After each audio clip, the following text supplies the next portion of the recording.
Hello and welcome to Critical Line Item. My name's Tom Radlick. Thank you for joining me for this particular podcast. As people know, we're in the midst of a climate change debate, and we're heading into a COP26 conference, a major talkfest on climate change and looking at the direction of the mitigation of emissions, and then looking at how people kind of cool the planet down. One of the issues that comes with that is how companies tell the story about what they do with respect to managing the scarce resources of the environment that they use and have an impact on in the work they do and with the company, with the owners, the shareholders, and other stakeholders. Today, I'll be joined by PricewaterhouseCoopers partner Matthew Lunn, who's a bit of a guru in the sort of audit and accounting space. He's been around for a while and has dealt with financial reporting and audit issues across the board. So he'll be talking to me about a piece of survey work PricewaterhouseCoopers has done, looking at environmental, social, and governance reporting across the top 200 companies in the ASX, and talking a bit about what companies should be looking toward when they consider what's coming out of COP26. And Matt, thank you for joining me. Thanks, Tom. Nice to be here. Absolute pleasure to touch base again. Now, before we move on to the survey work the firm's done, which is fascinating, there's a whole group of leaders heading into Glasgow. They're having a discussion about where to take things in terms of the environment and managing environmental concerns, environmental risks globally. You see it from a different perspective in practice. You engage a lot with the listed company clients and directors, and etc. What are the things companies need to be on the lookout for with respect to the developments out of Glasgow? Look, I think, Tom, that you and I know, right, that financial reporting is pretty important. You and I think that, perhaps some others don't, but financial reporting is pretty important in terms of getting things done, because what gets reported, what gets measured actually matters to the people in companies. They make changes to their strategy. They impact the environment that we're in, the business environment, and as we well aware, the physical environment. So in relation to COP26, you talked about it being a talk fest. Well, yes, look, there's lots of discussion there from world leaders around what are countries going to do in relation to climate change. At the same time, there's a bit of an undercurrent that I would say. You would have seen, and I know you follow these things pretty closely, you would have seen that the IFRS Foundation formed the International Sustainability Standards Board earlier in the year. Now, and that's intended to sit alongside the International Accounting Standards Board, something that you and I have been intricately involved with for many years. Now, actually forming a board that is going to set sustainability standards is hopefully going to achieve an aim that I think is very, very important. I think many others do as well, in that we will establish finally a single framework under a very well-recognized framework, the IFRS Foundation, that will set standards that companies can follow. Because one of the problems we have is that we don't have a globally recognized framework. So that means that companies are effectively deciding what they want to disclose in relation to climate change is one thing, but even further in relation to sustainability more broadly and ESG topics. When they're disclosing what they want to disclose, that means that investors can't compare across companies, or they may not disclose those things that many investors actually think they should disclose. So I think certainly the undercurrent that I'd be looking out for in relation to COP26 is what more are we going to hear about that, right? The other thing that you'd also be aware of is that in the EU, you've heard about the EU taxonomy, which is setting definitions for what are sustainable activities. You've probably heard about the Corporate Sustainability Reporting Directive, right? That is going to require a very large number of EU companies to actually report in relation to sustainability. And as part of that, the EU is going to set its own standards. And I think they're tightly bound up as well with COP26. So it'd be great to hear some clarity out of COP26 about that undercurrent, because, it's great for the the countries to say they're going to do this, but you actually want to know, well, the things in your countries, the companies in your countries, what are they going to be required to report, which is then going to drive their behaviour. The thing that's interesting about the developments in London at the moment with the Sustainability Accounting Standards Board, of course, is that it represents an advance in thinking, doesn't it? Absolutely. With the way in which we look at accounting and accountability. Absolutely. Because up until the past couple of decades, when we've seen sustainability frameworks and corporate governance reporting frameworks jump up all over the place like toadstools, what the focus has been on the impact that an entity has on the scarce resources it directly controls within its borders, not necessarily the impact on scarce resources outside. You'd probably agree, correct me if I'm wrong here, but we're now in an era where people acknowledge that it's not just what a listed company does within its own border that needs to be accounted for, but the impact on the allocation of scarce resources of shareholders, but also the impact on the scarce resources of stakeholders outside, including the environmental impact. Yeah. And well, I think you're referring to, and many of your listeners might know, the concept of double materiality, right? So actually understanding and disclosing both what your impact on society is, what your impact on the environment is, as well as what the impact of certain things are on you. So what the transition risks are and what the physical risks are. So I think that's exactly right. And that's really important. And we have seen a huge uptick. So when you and I used to spend a lot of time together back in the old Urgent Issues Group days, Tom, 20 years ago, integrated reporting was around then. Stop making me feel old. But integrated reporting was around then, right? And I used to be involved in that, and I was trying to encourage companies to disclose more in integrated fashion, but it was really difficult to do so. And as you've pointed out, we've seen a huge uptick recently, a huge change in what companies are starting to do and starting to think about doing, and what frameworks are popping up all over the place. You said like toadstools. Certainly there are. And that's why I think this fundamental change by having the IFRS Foundation actually establish this board that's going to bring a lot of those frameworks together into one recognized framework. There's obviously another big step that I know you know about that would have to happen after that to then get companies to do it. But certainly we've got the starting of a globally accepted framework. Well, we know IOSCO's accepted it. We know the G7 finance ministers have accepted it. The challenge in that space is then making it mandatory. Yeah. My understanding of accounting frameworks, right from when I first started looking at the accounting space back in 1995, when Tyrannosaurus Rex walked the earth, was accounting standards specify minimums. Yes. They don't place a ceiling. Yes. Entities have always been free to disclose whatever they wish to. Yes. What drives the need for compulsion?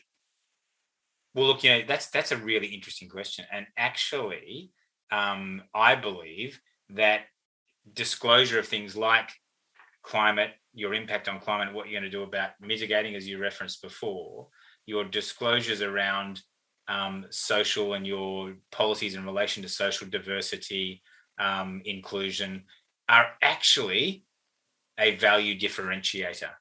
I actually think that showing that you're doing better at those things, and so effectively, as you're talking about disclosing more, make you more attractive as a company.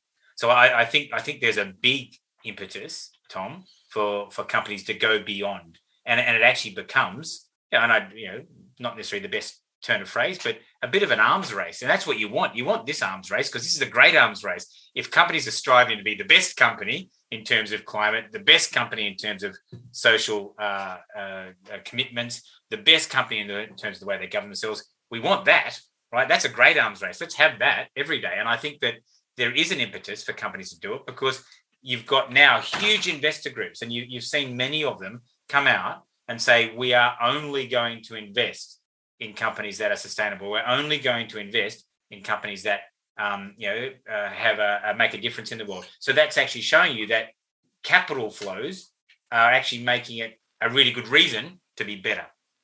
There's an interesting question there, and I know this sort of cuts a little close to home for you as a person that deals with audit, but Yep.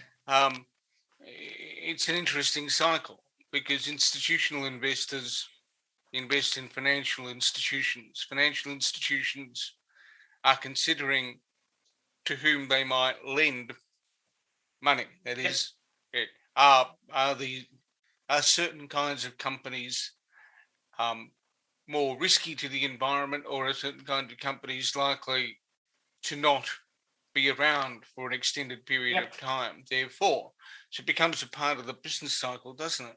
Yeah, absolutely. But look, I think there is a fundamental paradigm change, and I'll sort of start with that and link back to what you're alluding to, Tom. There's a fundamental paradigm change, and that is that just because you are a large fossil fuel company doesn't mean you always have to be a large fossil fuel company, right?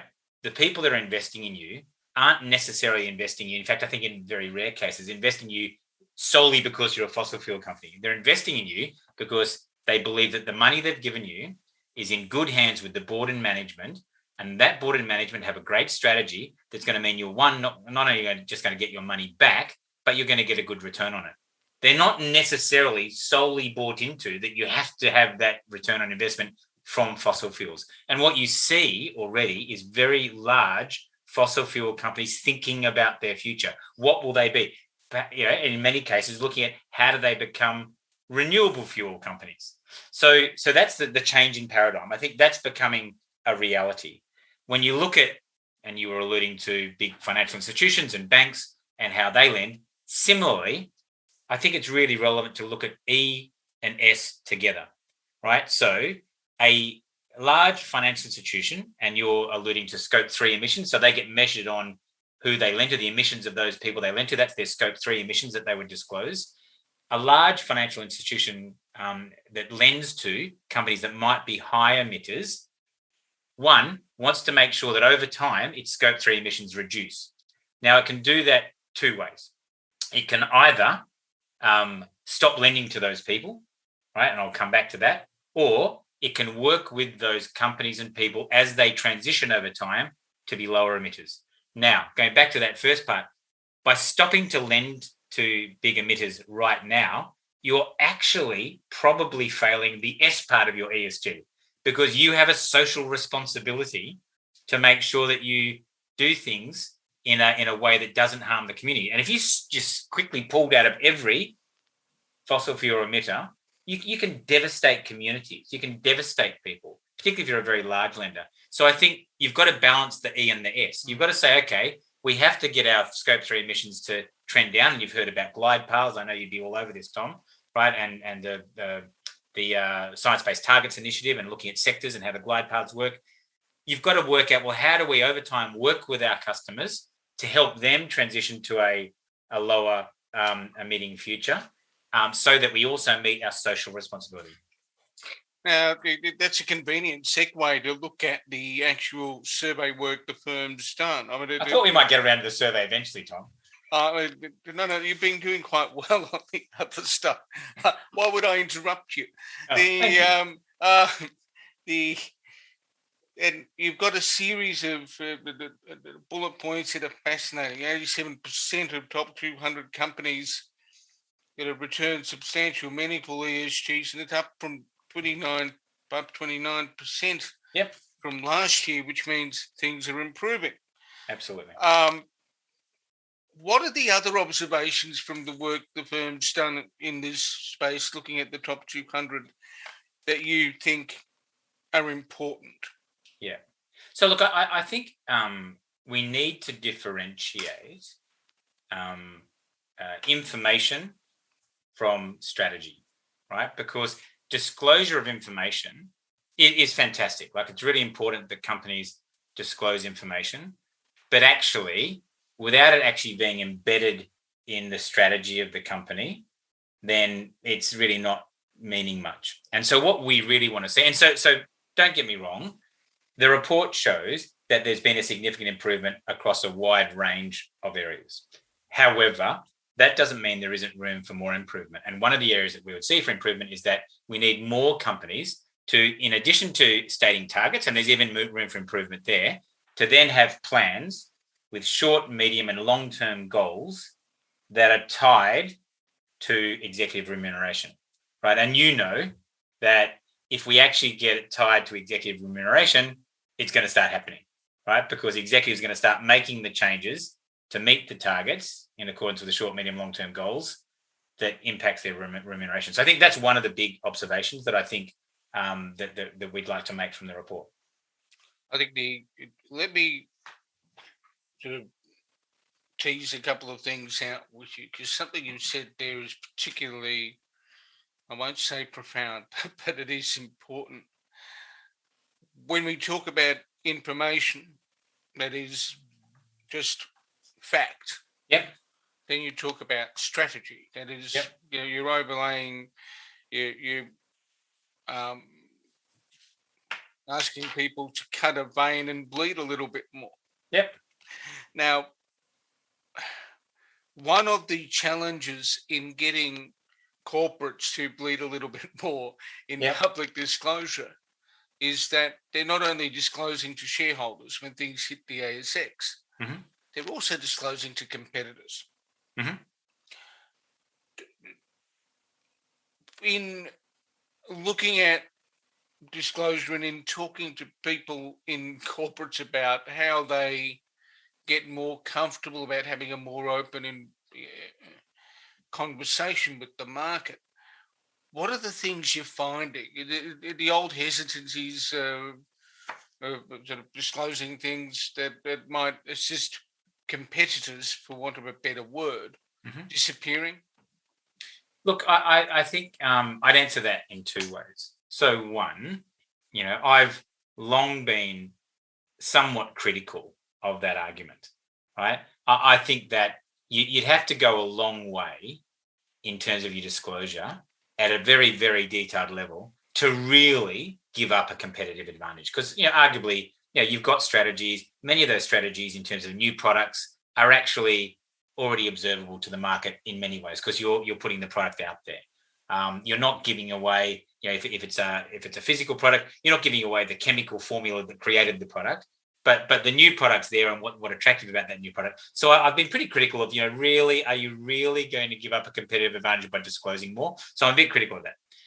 Secondly, though, I think that, and something I think you're alluding to, is it is reducing. The resistance to that in this area is reducing, because I think that just going back to that S part, and I think the social responsibility, the social license that companies have, has become much more apparent. So if you look at, say, financial institutions during COVID, I think there's been a recognition both in the institutions themselves, in government and in the public, that actually they play a big role in society. So they have a social responsibility, and they've actually embraced it. They've put their arms around and said, you know what, we will look at how we treat the public through difficult times. We'll look at how we defer loans and things like that. So the social part has actually then driven perhaps a recognition. Well, you know what? It's our responsibility to disclose more. It's our responsibility to tell the public, not just the shareholders, but the public, how we're going about meeting all of the commitments that we've made. And I think that goes with also a recognition that, really, are we actually going to give up a competitive advantage by saying this is how we're going to meet our climate goals better? I don't think so. Now, companies are happy to tell good stories, and we see that all the time. Something's launched, something, but where we're the employer of the year, or the whatever it happens to be, all those wonderful awards people get.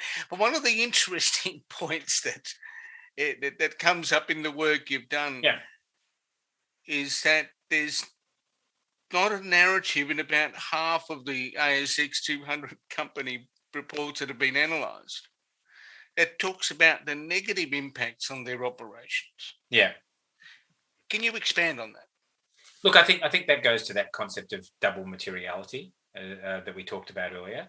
And there is a need for companies to consider not just in relation to climate change, what's the impact on us, right? We actually need to think about exactly how our operations impacting outside, what are the negative impacts, right? Because you're right, companies love to talk about the positive side, but also what are the negative impacts? Because if you need to disclose those, measure those, own up to those, and then have plans to actually reduce that negative impact over time. So I think that's another area for improvement that we've seen. And I think that goes with that social responsibility. And the fact is, my personal opinion is that you don't get criticized for disclosing the negative. In fact, I think you get a positive tick for disclosing the negative, so long as you also have a plan for how you're going to address that. Now, that observation in terms of disclosing the positives and the negatives comes with something else. And it may become easier with the introduction of sustainability accounting standards across the globe in the same way as IFRS has been introduced. What role do regulators play in gingering up and tickling companies up to make sure that their disclosures are somewhat fulsome? Look, that goes back to an earlier point you made about making it mandatory. I think we have to get to a point, and Australia, as we all know, has really lagged behind. Now, that lag in terms of us requiring certain disclosures is sort of becoming less relevant as, one, many companies just choose to disclose things in accordance with overseas frameworks like the TCFD, or two, are being driven to do so because of their operations overseas or through their investors or stakeholders. So I think Australia has lagged behind. I think we need to move to a point where it becomes mandatory, which gives regulators the opportunity to enforce certain things. Right at the moment, they're a bit toothless in that regard. However, you are seeing moves by APRA, certainly all APRA regulated entities, and you might be aware of the climate vulnerability assessments that APRA is required for some of the largest banks to submit in relation to what is the impact of climate on their business. So regulators are stepping into that breach, but they're sort of limited. So with APRA, they've got quite broad powers, but more broadly than that, right? There's lots of companies that aren't regulated by APRA, for example. ASIC doesn't have many powers unless they were able to, as you well know, identify that a significant risk that impacted the financial statements and the numbers disclosed there or the future of the company had not been disclosed. But where we're at the moment is that, whilst the IPCC report said that, the impact of humans on warming the planet is now an accepted fact, right? Even though we're at that point, there's still a lot of, when is that impact going to occur? How does that occur in terms of physical risks? What does that impact in terms of transition risk? There's still a bit of a time frame, sort of, it's not that clear on. So is it actually impacting financial statements now? But certainly ASIC doesn't have a lot of power unless they identify a clear and present lack of disclosure of something that's material. And having a framework in place certainly enables them to do that. Absolutely. Do that more robustly. Yeah. The other challenge that is faced here, we can look at, we've spoken about the development of frameworks, why frameworks are necessary, and the regulatory impact, and also the role of stakeholders and institutional shareholders. Yeah. There's something else that kicks in, and it's the same issue that people were told about when IFRS was being introduced back when I was a young tacker running around in short pants. Yes. And that is the skill sets that are required in companies in order to do this well. Yeah. What are the things that come to mind that are required for companies to be able to execute this properly? Because it's clear disclosure is going to be required. Yeah. What do you need in the box that's in as a corporate entity to be able to do this well? Yeah, so and I think when you look at the report, one of the points that we made was that 41% of companies don't include any ESG skills as required skills in their board skills matrix. So I think it has to start from the top. You need to make sure that your board, and it's not the whole board, right? So as we've seen over time, there's been that swing, right, where years ago it was like every board member had to have experience in the industry that the company operated in. Then we swung away from that. Said, oh, actually, no, we want diversity. We want lots of different skill sets. And I think, certainly in some companies leading into the GFC, for example, we realized, well, actually, no, maybe we need a bit more understanding of the industry in which, and it's got back to be a balance. You need some specific industry experience sitting on the board for the company's own industry. I think you then need a mix of other skills for future risks and for future things that are going to impact, right? And other areas that might provide that diversity. One area is a level of skill on the board that might be embodied in one or two people that have specific skills in the areas of the E, S, and G factors that are important to that company. I think you also need to make sure that you have a level of general awareness across the board. So that's part of ongoing board education. So that starts at the top. I think that's important. I think as you go down, then I think you need to have a governance framework where companies, particularly those that have a big impact, need to have a governance framework where you actually make sure that you've got the right people focused on this and that the strategy that you're applying, and that's what we talked earlier about in the conversation, is embedded across the organization. So you've got to, and that might mean you need to employ new skills into the company. You might need people who've actually had experience in the past in relation to those things that are most important. That goes across all the things. It may not just be about emissions and climate impacts. It can go to the social aspects and diversity and inclusion, because it's hard sometimes to learn all the new things you need to learn as well as running your day job, and things can get beyond you. But even if you deal with it up top at board level, you've got to fire up middle management. Absolutely. And you need competence in middle management, because the people who brief the board are right beneath them. So what are there any observations that you've noticed from people you deal with, and how they're coping with the demands that will come with newer information that needs to be included? Because measuring emissions, measuring what a company does, even whether it's sound, even in the area of manufacturing, how much sound does a plant emit, all that sort of stuff. Yes. That's a completely different scenario to doing a cash flow analysis, right? Absolutely. Yeah, look, and you're right. Like it basically, it does require a different skill set in certain areas. So you may need to employ people that have a different background than those you've got. Right. So you do need to look at that, and you're right. So that skills matrix at a lower level, not just at the board, but you've got to start with the board, right? Because that does flow down. It's the questions the board asks and the answers that they get back that are most important. To answer them properly, you need to actually have the right people with that. That doesn't mean you wholesale change everyone. That's just, of course, it's like any transition over time.